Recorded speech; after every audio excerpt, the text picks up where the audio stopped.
네, 안녕하세요. 참새입니다. 제가 돌아왔습니다.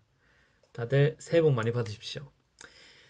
제가 새해를 맞이해서 읽은 책을 한 권 소개해 드리려고 방송을 켰습니다. 제가 읽은 책은 신경 끄기의 기술이라고 마크 맨슨이 지은 자기 개발서에 가까운 책이죠. 이 책으로 최근에 제가 속한 독서클럽 창원이라는 독서 모임에서 책 모임을 했습니다. 그래서 이 취지가 새해를 맞이해서 이제 쓸데없는 것에 신경을 끄고 중요한 일에 좀 더 집중을 하자. 이런 뜻에서 이 책을 선정했던 것 같습니다. 저는 이 책이 좋았던 게 조금 불교적인 가르침이 많이 나와 있거든요. 이게 무상과 무아, 그러니까 눈에 보이는 것에 집착하지 말고 나의 어떤 고집이나 나의 주관적인 시선에 너무 매몰되지 않는 그런 삶을 살아야 된다. 그런 불교적 가르침을 엄청 쉽고 재밌게 보통의 이제 불교를 가르치시는 사람들이 조금 이제 교수님들께서 어렵게 가르친다면 이 책은 엄청 쉽게 잘 읽히죠. 그래서 이런 불교의 이런 다른 버전을 한번 접하고 싶다면 이 책을 추천드립니다. 그리고 이 작가가 생애를 한번 살펴보면 1984년생입니다. 저보다도 어린데 텍사스주 출생 그리고 보스턴 대학교를 졸업했습니다. 구독자가 되게 많은가 봅니다. 200만 명이 넘는 구독자를 지닌 미국에서 가장 영향력이 있는 파워블로거 중에 한 명이고 각종 매체에서 칼럼을 기고하고 여러 가지 뭐 CNN이나 뉴욕타임즈, 뭐 포브스, 월스트리트 저널 등 언론의 주목을 받고 있으며 또한 글로벌 컨설팅 회사인 영어입니다. 모르겠어요. 뭐 그런 회사를 운영하고 있다라고 합니다. 조금 사짜 냄새가 나긴 하는데 근데 이 책 소개에 보면은 어쨌든 이 사람이 학창 시절에 마약 문제로 퇴학까지 당했던 문제아였으며 대학을 졸업하고 나서도 한동안 직장을 구하지 못한 백수였죠. 뚜렷한 삶의 목표나 확고한 가치관도 없이 그저 되는 대로 살다가 이제 지금은 완전히 180도 다른 인생을 살고 있다라고 합니다. 지금 현재는 어쨌든 뭐 세계 50개국 이상의 나라를 바쁘게 누비면서 전 세계 사람들에게 자신만의 중요한 가치를 찾는 방법을 설파하고 있다라고 합니다. 예, 아무튼 이 사람이 근데 책을 읽다 보면 좀 금수저인 걸 알 수 있거든요. 그래서 좀 망나니 같이 막 그렇게 자랐는데 이제 이 친구가 친구의 죽음 이후에 같이 밴드 하기로 했었던 그 친구가 죽고 나서부터 뭔가 삶의 깨달음을 얻습니다. 내가 왜 이렇게 무기력하게 살아야 되나, 열심히 살면 안 되나 하는 어떤 통찰을 얻은 다음에 엄청나게 또 자기 개발을 하게 되죠. 이 사람이 인상 깊었던 점이 책을 1년에 50권씩 읽어 나갔다 하더라고요. 자기가 정신 차리고 난 이후부터. 그래서, 역시 책을 많이 읽어야지. 사람이 이렇게 영향력이 있어질 수 있겠구나라는 생각이 좀 들었습니다. 이 책의 좀 핵심 내용을 살펴보면 결국에는 무엇에 신경을 꺼야 되는가라는 거거든요. 그게 크게 제가 봤을 때 두 가지로 나눌 수가 있는데 하나는 눈에 보이는 것, 허세라고 하죠. 그 우리가 예를 들어서 가지고 있는 뭐 차나 뭐 아파트나 아니면 뭐 외모나 뭐 이런 여러 가지 눈에 보이는 이런 것들에 대한 집착을 걷어내고 조금 더 본질적인 것에 집중을 하자 이런 뜻이고 두 번째로는 어떤 쾌락적인 것 흔히 말하는 이제 도파민을 자극하는 도파민적인 것 이런 것들이 사실은 부차적으로 따라와야 되는데 이런 쾌락을 너무 목적으로 하면은 인생이 꼬인다라고 합니다. 그래서 본인도 이제 여러 가지 삶의 과정이나 실패, 이런 고통에 집중하라고 합니다. 그러니까 본인이 무엇을 원하는가 보다는 무엇을 견뎌낼 수 있는가라고 반문합니다. 그래서 이 사람이 했던 이야기가 이 책에서 잠깐 보면은 본인이 학창 시절에 락스타가 되고 싶었던 모양입니다. 이제 그날은 평생 오지 않았다. 매일 반복되는 지루하고 고된 연습, 차도 없는데 무거운 장비를 끌고 다녀야 했던 그 시간, 그 모든 과정을 저는 견딜 수가 없었거든요. 저는 사람들의 환호를 받는 화려한 제 모습을 상상하는 것만을 좋아했을 뿐, 록스타가 되기 위한 과정을 견딜 수가 없었어요. 그때 깨달았죠. 무엇을 원하는지를 꿈꾸고 상상하는 건 달콤하지만, 진짜 삶을 바꾸는 건 그걸 이루기까지 고통을 견뎌내야 하는 일이라는 걸 말이죠. 네, 이런 식으로 이제 고통에 대해서 이야기를 하고 있습니다. 이 외에도 이제 작가가 어디에 집중해야 하는가라는 어떤 좋은 가치에 대해서 크게 한 세 가지 정도로 정리를 했었거든요. 첫 번째가 현실의 바탕을 둬야 된다. 뭐 여러 가지 이상적인 요소나 뭐 미신적인 요소 이런 걸 배제하고 현실. 그 다음에 두 번째가 사회에 이루어야 된다. 그러니까 너무 자기 자신의 이기적인 생각으로서 사회 해롭게 하는 거 말고 사회 이롭게. 세 번째가 내가 통제할 수 있어야 된다. 이런 부분이거든요. 예를 들어서 뭐 과거의 미련을 가지는 행동이나 뭐 미래에 걱정하는 그런 일 대신에 통제할 수 있는 일, 내가 직접 바꿀 수 있는 일에 관심을 가져야 된다. 이 말을 좀 다시 해보면 이제 첫 번째 현실의 바탕을 두는 거는 감정적이지 않는 합리적인 필요가 있고 두 번째 사회에 이로우며 이게 이타적이고 세 번째 직접 통제는 남 탓을 하지 않고 그냥 내 잘못이다라고 생각하는 것이라고 하는데 왜냐면 이게 어떤 일이 일어나려면 이게 왜 남 탓만 할 수 없는 게 사실은 손뼉도 마주쳐야 소리가 난다고 하지 않습니까? 이렇듯이 일방적인 작용으로 어떤 일이 일어나는 게 아니라 대부분이 상호작용으로 생기는 건데 그냥 내가 거기에 응하지 않으면 떤 일들이 통제가 되는 경우들이 많이 있습니다. 예, 그리고 이게 뭐 나중에는 본인이 이런 말까지 하거든요.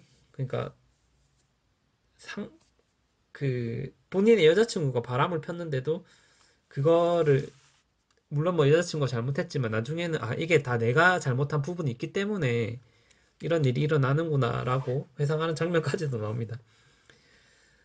근데 이게 결국 말하고자 하는 바가 이 금강경에도 그런 말이 나오는데 경전이죠, 불교. 이제 행복도 내가 만든 것이네, 불행도 내가 만든 것이네, 진심으로 행복과 불행 다른 사람이 만드는 것 아니네 라는 말이 나오거든요. 이 말의 요지는 행복이 다른 사람한테 있다라고 생각을 하면은 엄청 불행해진다는 겁니다. 예를 들어서 뭐 상대가 나를 좋아해야지 내가 행복하고 상대가 나를 버리지 않아야 되고 상대가 나한테 도와줘야 되고 돈을 빌려줘야 되고 뭐 아니면 내가 뭐 시험에 합격을 해야지 행복하고 뭐 이런 모든 것들이 어떤 나한테 행복이 있는 게 아니라 이제 상대방한테 행복이 있다라고 하는 거니까 이런 부분들을 그래도 나는 이런 것과 상관없이 나는 내가 주어진 것만으로도 감사하다.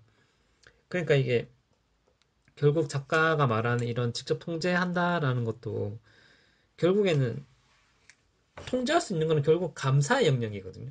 그래서 내가 가지고 있는 것에 감사하고 그런 것에 집중을 하면서 이제 나아가는 삶. 이게 되게 중요하다라고 합니다.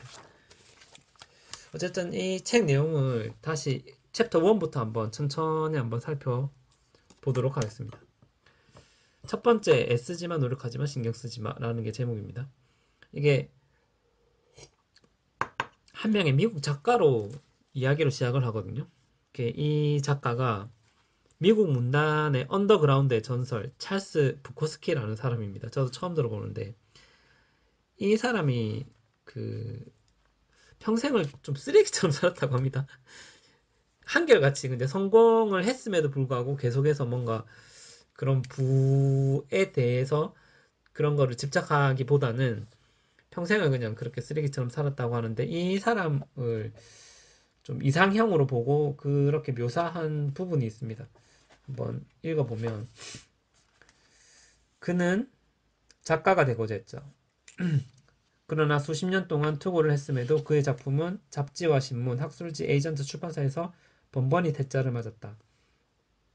이들은 부코스키의 작품이 소름 끼치게 조잡하고 역겨우며 추잡하다고 평가했다. 거절을 당할수록 실패의 무게에는 그를 짓눌렀고 결국 그는 알코올 중독과 우울증에 빠져 죽는 날까지 헤어나지 못했다. 부코스키는 원래 우체국 사무원이었다. 쥐꼬리만한 월급의 대부분을 술을 퍼마시는 데 써버리고 나머지는 경마장에서 날렸다. 밤이 되면 낡아 빠진 타자기 앞에 앉아 홀로 술잔을 기울이며 머리를 쥐어짜 시를 쓰기도 했고 고주망태가 되어 마룻바닥에 널브러졌다가 그대로 아침을 맞이하기 일쑤였다. 그렇게 30년을 흘려보냈다. 술과 마약, 도박, 매춘에 빠져 비틀댄 무의미한 나날이었다. 실패와 자기 혐오로 점철된 세월을 지나 50세가 되었을 때 작은 독립출판사의 편집자가 웬일인지 그에게 흥미를 보였다. 편집자는 그에게 큰 계약금을 제시할 수도 높은 판매 부수를 약속할 수도 없었다. 하지만 이 주정쟁이 루저에게 묘하게 끌린 나머지 모험을 해보기로 했다. 난생 처음 부코스키에게 일생일대의 기회가 찾아온 것이다. 자신에게 이런 기회는 10중 8구 다시 오지 않을 것을 알고 있던 그는 편집자에게 답장을 보냈다. 뭐 이런 식으로 이야기가 전개가 되는데요. 그러니까 이 사람이 그 결국에는 그 잘된 이유가 실패 또는 성공에도 아무런 감정을 느끼지 않았기 때문이라고 하는 내용이 있거든요. 그 장면도 한번 읽어보면 그는 자신이 루저임을 받아들였고 그것을 숨김없이 글로 풀어내 성공할 수 있었다. 부코스키는 한평생 자신이 생겨먹은 대로 살았다. 그의 천재성은 엄청난 역경을 극복했다거나 출세해서 당대의 문호가 되었다는 점에 있지 않다. 오히려 그 반대다. 부코스키는 자신을 특히 가장 못난 모습을 숨김없이 오롯이 드러냈으며 결점을 태연하게 세상과 나누었다. 그의 천재성은 이런 단순한 능력 안에 있다.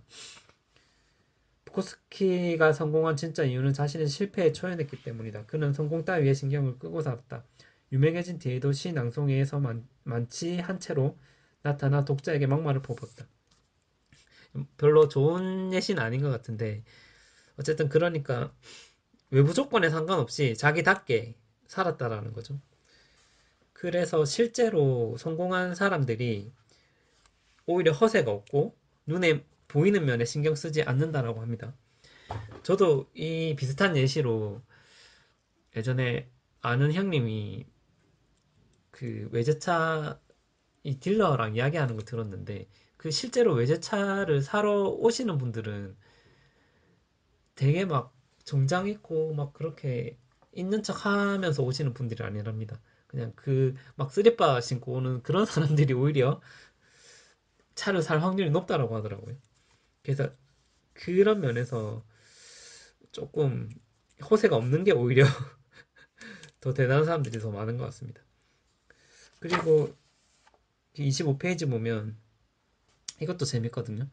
가장 작은 개가 가장 크게 짖는다라는 속담이 있다. 자신만만한 사람은 자신감을 증명할 필요를 느끼지 않는다. 진짜 부자들은 굳이 돈을 자랑할 필요를 못 느낀다. 예, 이렇듯이 이런 현상이 있다고 합니다. 작가는 아무래도 세상에 두 가지 행복이 있다라는 것을 보여주는 것 같거든요. 이제 그 대목이 이제 31페이지에 그 지금 자신의 투덜대는 소리가 여기까지 들린다. 마크 당신 말을 들으니 온몸에 소름이 돋아. 난 차를 사려고 돈을 모으고 있어.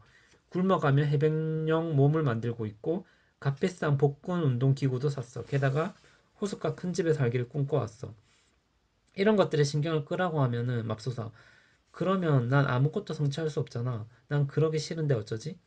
좋은 질문이다. 하지만 생각해보라. 신경을 덜 쓸 때 오히려 능력을 발휘한 경험이 있을걸? 성공에 무심한 사람이 실제로 성공하는 경우가 얼마나 많은데 신경을 껐을 때 모든 일이 술술 풀렸던 경험이 있지 않을까?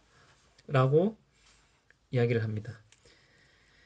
이게 그 제 생각에는 이 말은 어떤 과정에도 즐거움이 있다 이런 뜻으로 들리거든요. 이게 제가 알고 있는 어떤 실험이 있어요. 그 해리 할로라는 사람이 1949년도에 했던 실험인데 그 빨간 털 원숭이로 그 가지고 실험을 했는데 이 원숭이한테 문제를 풀면은 약간 복잡한 문제를 내주고 이거를 어떻게 풀어 헤쳐서 이거를 해결하면 이제 건포도와 주스를 주고 문제를 풀어도 그 보상을 하지 않는 그룹이 있었어요. 그러니까 보상을 있는 그룹이 있고 보상이 없는 그룹이 있는데 그 보상을 받은 그룹이 왠지 더 빨리 문제를 풀 것 같잖아요. 근데 정반대의 결과가 나타났습니다. 그냥 오히려 문제를 풀어도 보상, 건포도나 주스를 받지 않는 원숭이 군이 더 빨리 문제를 풀었다는 거죠. 이게 오히려 보상이 있으면 오히려 더 거기에 신경 쓰여가지고 오히려 더 안 좋은 결과가 나올 수 있다는 겁니다. 그래서 일단 내재적 보상이라고 하죠. 그런 재미 같은 거. 이제 그런 게 더 중요하다. 그래서 여기서도 어쨌든 이렇게 여러 가지 외재적인 보상 땜이 오히려 더 안 좋다라는 것을 이야기하고 있고 이게 이 사람이 결국에는 이 과정에서 오는 행복이거든요. 그거를 찾아야 된다고 하는데 뭐 예를 들어서 여러 가지 뭐 돈을 모을 때의 그런 고통이 있고 운동을 할 때도 또 몸을 만들 때 여러 가지 고통이 있지 않습니까? 그런데 이제 이런 것들이 그 속에서 행복을 찾을 수도 있다라는 뜻이거든요. 그래서 그 책모임에 왔던 사람들도 그때 이런 말을 했어요. 이게 여러 가지 쾌락이나 성공을 너무 이 책에서 그것도 하나의 행복 요소인데 너무 좀 무시하는 것 같다라는 의견이 있었는데 그게 제 생각이지만 이게 무시하는 게 아니라 이런 여러 가지 그런 요소들은 어떤 방향성을 나타내 준다 생각하거든요. 그냥 그런 방향으로 가면은 되게 좋고 이제 그 과정에서 더 크게 행복이 올 수 있다. 이거를 좀 깨닫는 과정 같습니다. 어쨌든 좀 어려운데 아무튼 이런 내용이었습니다. 그 다음에 이게 본인의 어떤 높은 자아상 그리고 자존심 때문에 힘든 경우들이 나오거든요. 이걸 33페이지 보면 우리가 신경 쓸 필요가 없는 일에 지나치게 신경 쓰느라 몸부림을 치며 살아간다. 이를테면 주유소 종업원이 건방지게 거스름 돈을 동전으로 준 것에 지나치게 신경 쓴다. 즐겨보던 TV 프로그램이 없어지는 것에 무지하게 신경 쓴다. 또 즐거웠던 지난 주말을 직장 동료에게 떠벌리고 싶어 한다니다. 그러는 사의 삶에선 신용카드가 한도에 도달하고 반려견이 언짢아하고 자식이 화장실에서 담배를 피우는 일이 일어난다. 그런데도 우리는 거스름돈과 TV 프로그램에 열을 올린다. 이게 좀 묘사를 재밌게 하지 않았습니까? 아무튼 이런 식으로 이게 결국에는 저도 이거 읽고 알았는데 이 불교에서 일체계고라고 하지 않습니까? 그 원리를 설명해 주는 것 같습니다. 근데 우리가 흔히 아는 일체계고가 모든 것은 다 고통이다라고 알고 있잖아요. 근데 이 책에서는 그런 게 아니라 이 고통을 피할 수가 없다. 어디에나 고통은 있다. 이 말이 곧 일체계고라고 합니다. 비슷한 말일 수는 있겠지만. 즉 이제 과정 없이 성공할 수 없고 그 과정을 피할 수 없다라는 그런 부분인데요.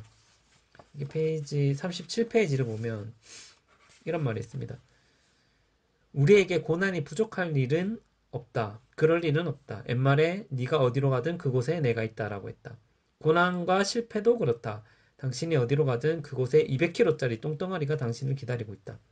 하지만 괜찮다. 중요한 건 똥덩어리에서 도망치는 게 아니다. 당신이 기꺼이 받아들일 수 있는 똥덩어리를 찾는 게 중요하다. 뭐 이런 또 대목이 나옵니다. 똥덩어리를 피할 수가 없다. 라는 거죠. 이제 이것과 관련해서 이제 실제로 고타마 시타르타를 언급하는 내용이 있거든요.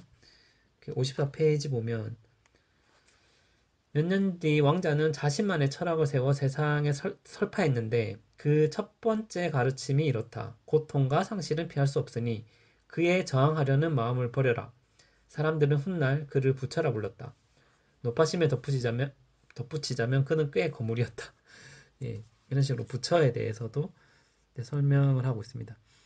이게 챕터 2에 보면 해피엔딩이랑 동화에나 나오는 거야. 이런 제목입니다. 여기서는 누구나 좋은 걸 좋아한다는 진리가 나옵니다. 제가 이거 좀 감명 깊게 읽었는데 43페이지 보면 당신은 인생이 어땠는가, 어땠으면 하는가라는 질문에 당신이 단란한 가정을 이루고 좋아하는 일을 하며 행복하게 살고 싶다라고 말한다면 이보다 더 뻔한 대답은 없을 것이다. 누구나 좋은 걸 좋아한다. 근심 걱정 없이 행복하고 쉽게 살기를 원한다. 멋진 연인과 황홀한 사랑을 나누길 바란다. 완벽해 보이고 돈도 많이 벌고 인기를 얻고 존경하고 인정받는 삶을 살고 싶어 한다. 파티장에 들어서면 군중들이 홍해 갈라지듯 쫙 길을 터주는 슈퍼스타의 삶. 모두 그렇게 살기를 바란다. 말은 쉽지. 우리 삶의 방향에 결정적인 영향을 미치지만 대부분 잘하지 않는 질문들이 있다. 당신은 어떤 고통을 원하는가? 그리고 무엇을 위해 기꺼이 투쟁할 수 있는가? 이런 말입니다. 이제 이런 말처럼 이 뒤에도 또 비슷한 내용이 나옵니다. 조금 이게 50페이지에 육체적 고통과 마찬가지로 정신적 고통도 무언가가 균형과 한계를 벗어났음을 나타낸다. 또한 이 역시 항상 나쁘거나 불쾌한 것만은 아니다. 경우에 따라서는 정서적 또는 정신적 고통이 유익하거나 필요할 수 있다. 가령 탁자에 발가락을 찝고 나면 다음번에는 부딪히지 않게 조심하는 것처럼 거절이나 실패로 인한 정서적 고통을 겪고 나면 어떻게 해야 같은 실수를 되풀이하지 않을 수 있는지 알게 되는 것이다. 예, 이런 식으로 이제 궁극적인 행복, 이게 외재적인 외부에 있는 것에 대한 내용, 그런 것들이 뭐 대단한 쾌락이 있을 것 같지만 사실은 그런 것은 없다라는 내용입니다. 페이지 60페이지를 보면 이것이 문제가 되풀이되고 우리가 문제를 피할 수 없는 이유다. 당신이 결혼하는 사람이 당신과 싸울 사람이다. 당신이 구입하는 집이 당신이 수리할 집이다. 당신이 선택하는 꿈의 직업이 당신에게 스트레스를 줄 직업이다. 어떤 일이건 희생이 따르는 법이다. 다시 말해 우리를 기분 좋게 해주는 것은 한편으로 우리의 기분을 해치기 마련이다. 어둠은 곧 이름이기도 하다. 긍정적 경험이 부정적 경험을 규정할 것이다. 우리가 삼키기를 꺼리는 알약은 다음과 같다. 우리는 이 세상에 궁극적인 행복이라는 것이 존재하며 그것이 우리가 얻을 수 있다고 믿고 싶어 한다. 우리가 느끼는 모든 고통은 영구적으로 완화될 수 있다고, 성취감과 만족감으로 가득한 삶이 영원히 계속될 수 있다고 믿고 싶어 한다. 그러나 이 모든 것은 현실과 거리가 멀다. 이런 구절이 있습니다. 이제 챕터 3페이지로 넘어가면은 왜 너만 특별하다고 생각해? 라는 챕터입니다. 이 장은 자신이 평범하다는 사실을 받아들이면 마음이 되게 좋아진다라는 내용을 담고 있습니다. 65페이지 보면 오늘날 우리가 굳게 믿고 있는 명제가 있다. 바로 우리가 아주 특별한 일을 하게 될 것이라는 믿음이다. 유명인이 재계의 거물이 정치인이 그렇게 이야기한다. 심지어 오프라 윈프리조차도 그렇게 말한다. 가로 열고 그러니까 틀림없이 사실이다. 우리가 하나하나가 모두 특별한 사람이며 우리 모두가 위대한 사람이 될 자격이 있다. 그런데 이 주장에 모순이 있다는 사실을 눈치챘는가? 따지고 보면 모두가 특별하다는 말은 아무도 특별하지 않다는 말이나 마찬가지다. 사람들은 자신에게 실제로 어떤 자격이 있고 없는지를 따져보는 대신 저 주장을 덥석문디 더 많은 것을 바란다. 이렇게 하면서 이게 본인은 어쨌든 여기서 특별함은 크게 두 가지 의미라고 얘기를 하거든요. 첫 번째는 이제 본인이 피해자 코스프레를 한다는 겁니다. 내가 피해자기 때문에 너무 비참해서 너무 불쌍하기 때문에 특별하다 이런 개념이 있고, 또 하나는 내가 엄청난 특별한 능력이 있기 때문에 특별한 사람이다. 뭐 이렇게 주장하는데 결국 이 두 가지를 벗어나서 작가는 평범을 찾아야 한다라고 이야기합니다. 그래서 좋은 자세에 대해서 이렇게 이야기합니다. 67페이지에 보면 하지만 일단 삼키면 몸에 힘과 활력이 넘칠 것이다. 세상을 놀라게 하는 차세대 거물이 되어야 한다는 압박감이 마침내 사라질 것이다. 매일같이 능력을 증명하라는 욕구, 그리고 무력감으로 인한 스트레스와 불안감이 가실 것이다. 자신이 평범한 존재임을 이해하고 받아들이면 어떤 평가나 거창한 기대도 하지 않고 자유롭게 자신이 진정으로 바라는 것을 이루게 될 것이다. 또한 삶의 근본이 되는 경험을 깊이 음미하게 될 것이다. 다시 말해 소소한 우정을 나눈다거나 무언가를 창작한다거나 어려움에 처한 사람을 돕는다거나 좋은 책을 읽고 좋아하는 사람과 함께 웃는 일 등에서 즐거움을 찾게 될 것이다. 라고 이야기합니다. 이렇게 두터운 겉옷을 벗어낸다면은 많이 이제 가벼워질 수 있다라는 겁니다. 자존감과 관련해서 뭐 그런 거 있지 않습니까? 예전에 뭐 자존감 높이기에 대한 그런 캠페인도 있었다고 합니다. 학교에서 애들 기 살려주기 위해서 학생들 돌아가면서 뭐 상을 지정해서 억지로 주는 뭐 이런 게 좀 잘못됐다라는 내용이 나옵니다. 이렇게 자존감을 쓸데없이 높여주는 것에 대해서 이게 69페이지에 보면 예를 들어 이런 것이다. 학교에서는 학업 성취도가 낮은 아이들을 배려하기 위해 학점 부풀리기를 시행한다. 갖가지 평범하고 뻔한 활동에 대한 참가상과 엉터리 트로피를 만들었다. 과제랍시고 아이들에게 자신이 특별한 이유나 자기한테서 가장 마음에 드는 점 5가지를 적어오라고 했다. 또 교회에서는 목사가 신도에게 이렇게 설교한다. 신의 눈에는 우리 한 사람 한 사람이 모두 특별하며 모두가 평범함을 넘어 탁월함을 얻을 운명이다. 사업가 동기부여 세미나에서도 이런 역설적인 주문을 구호로 삼았다. 우리 모두가 특별하며 엄청난 성공을 거둘 수 있다. 예, 이런 식으로 이런 관념, 이런 환경에서 자라온 사람들이 나중에는 좀 되게 안 좋게 변한다라는 이야기를 하고 있거든요. 70페이지 보면 실제 이 사람이 자기 주변에서 아는 사람이라고 합니다. 근데 본인이 봤을 때는 되게 거만한 사업가다, 안 좋은 케이스다라고 이야기하면서 그 짐이라고 합니다. 뭐 가명이겠죠. 지미는 망상에 빠진 벤처기업 창업자이다. 날마다 대마초를 피워댔고 쓸만한 재주라고는 스스로를 지켜세우고 그걸 그대로 믿어버리는 능력뿐이었다. 지미는 동업자에게 미숙하다며 언성을 높인 뒤 러시아 모델에게 잘 보이기 위해 미슐랭 3스타 레스토랑에 가서 법인카드를 한도까지 쓰는 그런 남자였다. 더구나 고모 삼촌 가리지 않고 돈을 빌린 탓에 더는 손을 벌릴 곳도 없었다. 그렇다 지미는 자신감 있고 자존감 넘치는 사람이었지만 자기가 얼마나 잘났는지 떠벌리는데 열중하느라 실제로 뭔가를 해야 한다는 사실은 잊어버렸다. 예, 그리고 이런 사람들이 어떤 특징을 가지고 있냐? 지민은 특권이 있다고 믿는다. 말하자면 허세를 부릴 특권이라고 할까? 실제로는 자격이 없음에도 자기가 좋은 것을 누릴 자격이 있다고 느낀다. 실제로 일하지 않아도 스스로 부자가 될 수 있다고 믿는다. 누군가를 실제로 돕지 않아도 인기와 인맥을 얻어야 한다고 믿는다. 아무것도 희생하지 않아도 멋진 삶을 살게 될 것이라고 믿는다. 예. 이처럼 이런 지미 같은 허세를 가진 사람들 특징을 계속해서 나열을 하는데요. 이 허세꾼이라고 하거든요. 이런 허세꾼들은 일종의 자아도취 거품으로 자신을 감싸며 자신의 허세를 강화하기 위해서라면 무엇이든 왜곡한다. 이들은 일상에서 어떤 사건을 마주치면 그걸 자신의 위대함에 대한 긍정 아니면 위협으로 양분한다. 좋은 일이 생기면 자기가 뭔가 놀라운 일을 해냈기 때문이다. 나쁜 일이 생기면 누군가 자기를 시기해서 콧대를 꺾어 놓으려 하기 때문이다. 실제로 이렇게 믿는다는 거죠.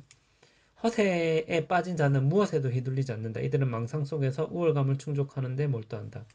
이들은 허울뿐인 정신을 지키기 위해서라면 수단과 방법을 가리지 않는다. 그래서 때로는 주변 사람의 몸과 마음을 해치는 일도 마다치 않는다. 이것을 나는 허세 특권이라고 부른다. 허세 특권이란 한마디로 자신에게 특별한 자격이 있다는 믿음에서 하는 모든 행동들을 말한다. 그것이 긍정적이든 부정적이든 간에 말이다. 하지만 이 전략은 실패할 수밖에 없다. 이것은 쾌락을 더해줄 뿐 행복을 낳지는 못한다. 네, 이런 식으로 되게 인상 깊어서 제가 다 소개를 해드렸습니다. 이런 사람이 되지 말아야 된다라는 뜻이겠죠. 그 다음에 네 번째 챕터, 고통을 피하는 법은 없어. 자기 이상적, 여기서는 자기 파괴적 이상의 일생을 바친 사람들이 나옵니다. 그러니까 여러 가지 허상에 빠져가지고 인생을 갉아먹는 사람들의 이야기가 나오죠. 첫 번째로 예시를 든 게 오노다 히로라는 사람입니다. 일본 사람인데 1944년도 말에 좀 재미가 있는데 세계제 2차 세계대전이 일어나죠. 그때 이제 일본이 되게 폐색이 짙었잖아요. 44년 12월 달이었거든요. 그래서 그 일본 천황이 이렇게 얘기했답니다. 그때 필리핀의 한 섬에서 이제 미국군이 이제 쳐들어올 때 마지막으로 이제 미국의 진격이 죽을 때까지 항전하라라는 명령을 내립니다. 이제 사실상 거기서 거의 뭐 자결하라라는 말이겠죠. 죽을 때까지. 근데 결국에는 이제 그 뒤로 몇 달 뒤에 전쟁이 끝나잖아요. 그래서 이제 거기 있던 사람들이 대부분 다 튀어나옵니다. 근데 거기서도 끝까지 안 튀어나오고 계속해서 버틴 사람이 있거든요. 그 사람이 오노다 히로입니다. 이 사람이 진짜 놀라운 게 한 30년 동안을 버티거든요. 근데 보통의 이제 미군 그 뭐고 일본에서도 전단지를 뿌려서 나오라고 했는데도 본인이 계속 그렇게 버틴 이유가 그때 당시 미국에서도 허위 정보 같은 게 좀 있었나 봅니다. 이제 그런 것처럼 어쨌든 그런 것 때문에 안 나왔는데 본인이 일본 천황이 나한테 죽을 때까지 항전하라라고 말했기 때문에 본인은 항전했다. 이렇게 해서 이제 결국에는 구출이 되는데 사람들이 되게 영웅으로 떠받들어 주는 사람들도 있었습니다. 근데 본인이 일본에 나와 보니까 이제 제국주의의 이상이었고 여러 가지 자본주의가 이미 만연되어 있고 히피 문화가 만연되어 있는 이런 상황에 너무 실망을 한 나머지 일본을 떠나서 브라질에서 그냥 가서 죽음을 맞이하게 되거든요. 근데 어쨌든 이 사람에 대한 이야기가 나오고 그 다음에 또 한 사람이 이제 메탈리카에서 쫓겨난 멤버인데 락 그룹 그 메탈리카에서 멤버 한 명을 쫓아냅니다. 그 메탈리카가 성공하기 전에. 근데 그 사람이 나중에 메탈리카가 잘 되는 것을 보면서 자기 인생을 또 계속 갉아먹거든요. 아, 내가 예전에 저 메탈리카에서 안 잘리고 계속 있었으면 나는 지금 얼마나 성공했을까? 이런 생각 때문에 엄청 힘들게 살아가는 사람이 있습니다. 이런 것처럼 뭔가 어떤 쓸데없는 허상에 빠져가지고 계속해서 그렇게 인생을 망치는 경우가 있다는 거죠. 이 책에서 보면은 어떤 사랑에 대해서 낭만적인 사랑도 약간 허상이다라고 이야기하는 그런 부분들이 있거든요. 저 뒤쪽으로 가면은 그 203페이지 보면 그 이런 말이 있습니다. 인류 역사에서 낭만적 사랑이 지금처럼 찬양받은 적은 없다. 사실 19세기 중반까지 사랑은 삶에서 더 중요한 것을 가로막는 불필요하고도 위험한 심리적 장애물이었다. 젊은이들이 을은 일반적으로 낭만적 감정을 떨치고 자신과 가족에게 안정된 생활을 보장할 실리적인 결혼을 택해야 했다. 하지만 오늘날 우리 사회는 정신 나간 사랑을 부추긴다. 미친 사랑의 문화를 지배하고 있다. 극적이면 극적일수록 좋다. 벤 애플렉은 아마겟돈에서 사랑하는 여인을 위해 소행성을 부수고 지구를 구한다. 멜 깁슨은 브레이브하트에서 영국인 수백 명을 죽이고 고문으로 죽음에 이르는 순간에도 처참하게 살해된다. 살해된 아내를 떠올린다. 반지의 제왕에서 엘프 아르웰은 아라곤과 함께 하기 위해 영생을 포기한다. 지미 펠런은 시시한 로맨틱 코미디 영화 날 미치게 하는 남자에서 드류 베리모어가 원한다는 이유로 보스턴 레드삭스 플레이오프 티켓을 판다. 비유를 하자면 이런 식의 낭만적 사랑은 코카인처럼 위험하고 우리는 마약으로 인해 파멸하고 마는 스카페이스의 토니 몬테나와 같다. 문제는 낭만적 사랑이 정말로 마약과 비슷하다는 점이다. 아주 소름 끼치게 비슷하다. 마약이 자극하는 두뇌 부위를 자극하고 일시적으로 쾌락과 즐거움을 선사하지만 문제를 해결함과 동시에 그만큼의 문제를 새로 만들어낸다. 우리가 죽고 못 사는 낭만적 사랑을 구성하는 요소들, 그러니까 극적이고 현기증 나는 애정 표현이나 롤러코스터를 타는 감정의 기복은 건전하고 진실한 사랑의 표현이 아니다. 사실상 그건 관계를 통해 허세를 표출하는 행위라고 할 수 있다. 네, 이런 것처럼 이런 것마저도 그런 허세를 표출한다라고 얘기합니다. 그래서 어쨌든 작가가 말하는 좋은 가치라는 거는 좀 현실의 바탕을 두어야 한다라는 거거든요. 그래서 우리도 좀 더 현실적일 필요가 있겠죠. 챕터 5 선택을 했으면 책임도 져야지. 이 장에서 작가는 재밌게도 자신의 연애 이야기에서 교훈을 찾으려고 합니다. 이것도 연애 이야기인데 이제 자신의 연애 이야기죠. 이게 페이지 128페이지에서 보면 그 내 첫 여자친구는 이게 좀 재밌으니까 한번 읽어보시죠. 날 하루아침에 차버렸다. 그녀는 자신의 선생님과 바람을 피웠다. 정말 굉장했다. 어느 정도였냐면 마치 주먹으로 복부를 253번쯤 얻어맞은 것 같았다. 엎친 데 덮친 격으로 내가 이 문제를 터놓고 얘기하자마자 그녀는 날 버리고 그에게로 갔다. 함께 했던 3년이란 시간이 화장실 변기물 내리듯 사라졌다. 그 뒤로 몇 달 동안 난 꼴이 말이 아니었다. 이건 예상할 만한 일이었다. 뭐 하여튼 쭉 나오고 그 다음에 눈물과 술을 한 바가지씩 쏟고 들이붓고 나서야 어느 순간 생각이 바뀌기 시작했다. 그녀가 내게 몹쓸 짓을 한 건 사실이니 그녀의 잘못을 탓할 이유야 충분하지만 지금 내 행복을 되찾는 건 오롯이 내 책임이었다.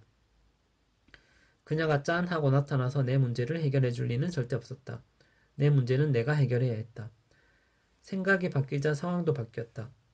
난 먼저 생활 방식을 개선했다. 운동을 시작하고 그동안 소홀히 대했던 친구들을 만나 시간을 보냈다. 일부러 새로운 사람들을 만났다. 외국을 여행하며 많은 것을 배웠고 자원봉사도 했다. 그러자 점차 기분이 나아졌다. 그래도 그녀가 내게 한 짓을 떠올리며 화가 났다. 하지만 이제 적어도 내 감정은 내가 책임지기로 함으로써 더 나은 가치를 선택하게 된 것이었다. 다시 말해, 그녀가 망친 관계를 되돌리기 위한 가치가 아니라 나 자신을 돌보고 나 자신에게 만족하기 위한 가치를 선택한 것이다. 약 1년 후 좀 웃긴 일이 생겼다. 우리 관계를 돌이켜보니 전에는 몰랐던 문제가, 그러니까 내 잘못이며 내가 손쓸 수도 있었을 문제가 눈에 밟히기 시작했던 것이다.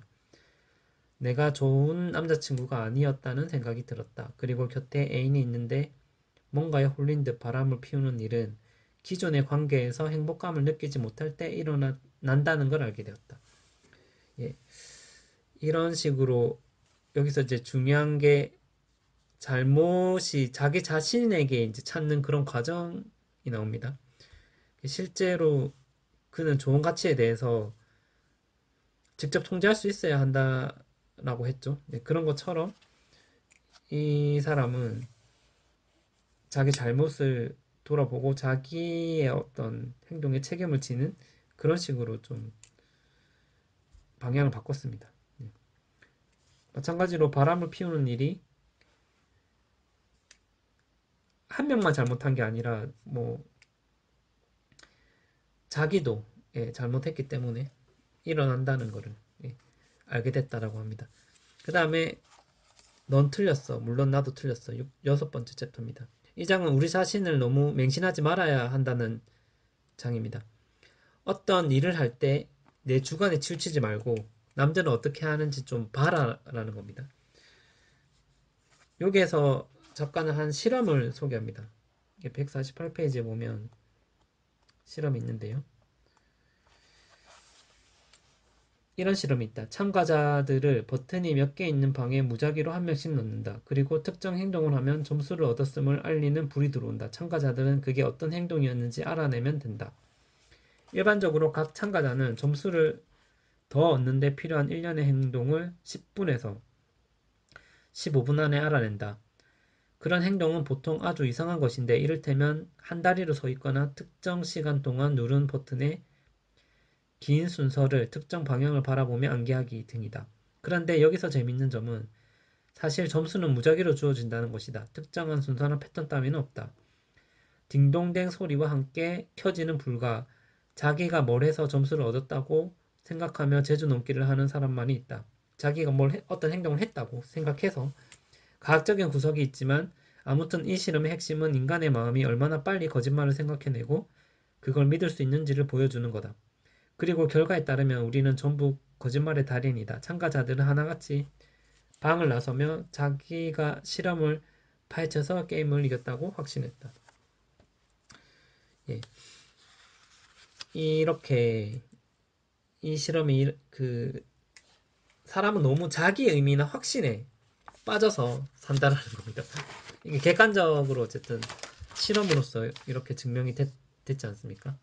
마찬가지로 다들 경험이 있을 텐데 예전에 우리가 마피아 게임 같은 거 하지 않습니까? 그거 했을 때도 분명히 어떤 상대방이 의심스러운 행동을 하면 너무 그렇게 확신한 나머지 선량한 시민인데 마피아라고 빡빡 우겼던 그런 경험도 있지 않습니까? 예, 그런 것처럼 어떤 것이든 확실할 수가 없다는 겁니다. 최근에 제가 이와 관련해서 영화를 한 편 봤는데 고레다 히로카즈라는 감독이 영화 괴물을 최근에 상영했습니다. 이것도 마찬가지로 편견에 대한 영화거든요. 그러니까 이 영화에서도 보면 사람들이 다 자기가 정확히 확인도 안 한 거를 이렇게 오로지 그렇게 했을 것이다 라고 굳은 심증을 가지고 그게 이제 오해를 낳고 완전히 파국으로 치닫는 이제 그런 영이거든요. 이렇게 하면은 진정한 발전이 안 되겠죠. 안 되겠죠. 객관적인 의견을 상대방의 객관적인 여러 가지 의견을 받아들여야 한다. 이런 내용이었습니다. 그 다음에 7번째 챕터는 패스하고 이제 8번째 거절은 인생의 기술이야. 이게 뻔한 이야기일 수도 있는데 거절하기를 잘해야 된다라는 내용입니다. 이게 여기도 저는 좀 인상 깊었던 게 있어가지고 좀 읽어보겠습니다. 201페이지에 보면은 요컨대 뭔가의 가치를 두려면 우리는 뭔가에 신경을 써야 한다. 그리고 뭔가의 가치를 두려면 그 외의 것을 거부해야 한다.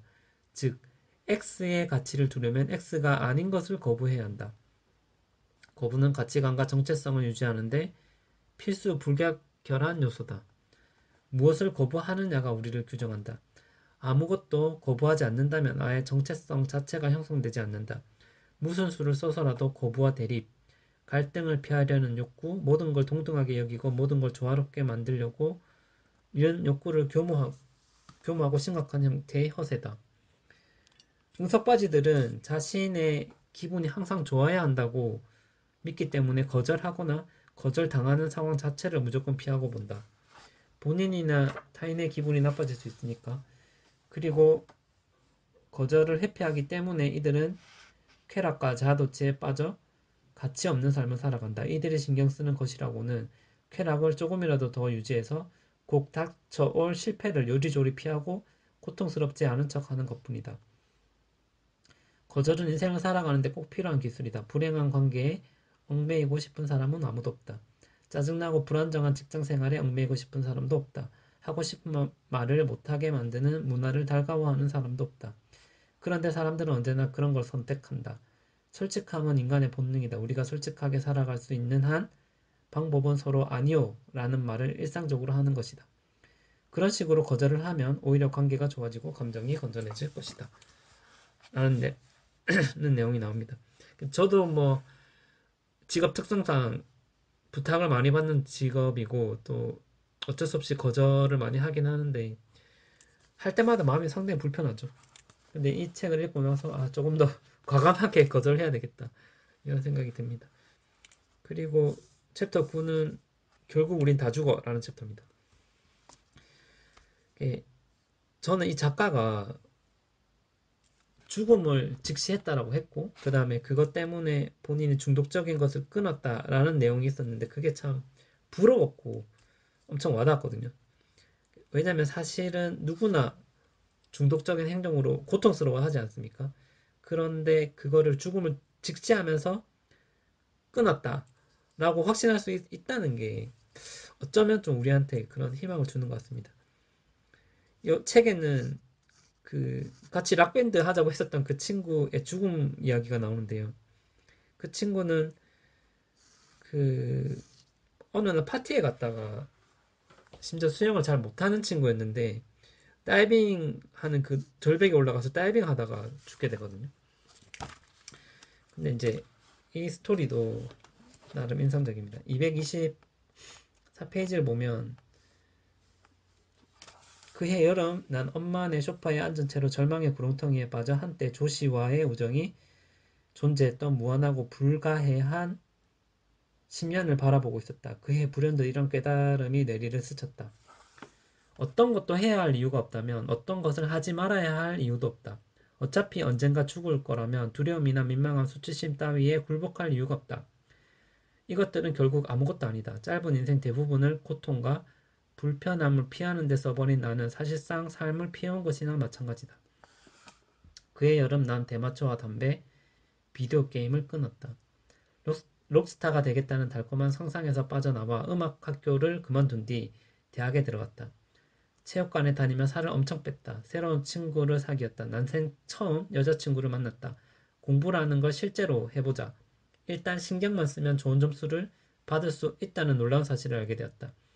다음해 여름 나 자신을 시험해 보기 위해 50일 안에 논픽션 50권을 읽기로 했고 그걸 해냈다. 그 다음에 난 미국 동부 끝에 있는 명문 대학교에 편입했고 그곳에서 처음으로 학업에서 실력을 발휘하고 친구들도 많이 사귀었다. 이런 식으로 자신의 성장기 일부를 좀 이야기를 했습니다. 이 사람이 결정적으로 죽음을 깨닫고 겸손해야 한다. 죽음을 깨닫고 겸손해야 한다라는 내용이 있는데요. 이것도 232페이지에 보면 죽음을 마음 편히 받아들이는 유일한 길은 자신을 자신보다 더 큰 무언가로 여기는 것이다. 다시 말해 자신에게 도움이 되는 걸 넘어서는 가치를 단순하고 직접적이며 통제할 수 있고 혼란한 이 세계에 적합한 가치를 선택하는 것이다. 이것이 모든 행복의 뿌리다. 아리스토텔레스, 하버드의 심리학자, 예술 또는 망할 비틀즈. 당신이 누구의 말에 귀를 기울이든 이들은 행복의 근원으로 똑같은 걸 말할 것이다. 너 자신보다 대단한 것에 신경 써라. 자신이 거대한 영혼의 일부임을, 자신의 삶이 이해할 수 없는 위대한 생성의 일부를 이루는 과정일 뿐임을 받아들여라. 사람들이 교회에 가는 건 이런 느낌 때문이다. 전쟁에 나가 싸우는 것도 이 때문이다. 가정을 꾸리고 연금을 적립하고 다리를 건설하고 휴대전화를 발명하는 것도 이 때문이다. 내가 나보다 더 위대한 알 수 없는 무언가의 일부라는 찰나의 느낌 때문이다. 예, 그리고 235페이지에도 좋은 말이 있습니다. 나의 죽음을 받아들이고 나의 덧없음을 이해한 뒤로 모든 게 쉬워졌다. 이를테면 중독에서 벗어나고 나의 허세를 확인해 왔었으며 내 문제를 책임지게 되었다. 또한 두려움과 의심으로 인한 고통이 가벼워졌고 실패와 거절을 받아들이기가 수월해졌다. 이 모든 것이 언젠가는 내가 죽을 것이라는 생각을 한 덕이었다. 어둠을 깊이 들여다볼수록 삶이 밝아지고 세상이 고요해지며 어떤 것에건 무의식적으로 저항하는 습관이 줄어든다. 이게 이제 죽음을 직시하는 효과겠죠. 이게 이상까지 신경 쓰기의 기술이었는데요. 이 책은 인생의 진리가 불교에서 말하는 그 공사상을 깨닫는 것이 아닌가 하는 그런 생각을 들게 합니다. 그래서 결국에는 자기 자신을 좀 내려놓고 나는 진짜 아무것도 아니다. 이 정도 경지까지 갔을 때 드디어 우리가 한 발 더 치고 나갈 수 있지 않나 하는 그런 생각을 하게 만든 책이었습니다. 그래서 올해 새해 첫 책으로는 나한테는 엄청 의미가 있는 책이었다. 예. 그래서 앞으로는 제가 독서클럽 창원 여기 책 모임에서 다뤘던 책을 계속해서 방송으로 한번 해볼 생각입니다. 올해도 뭔가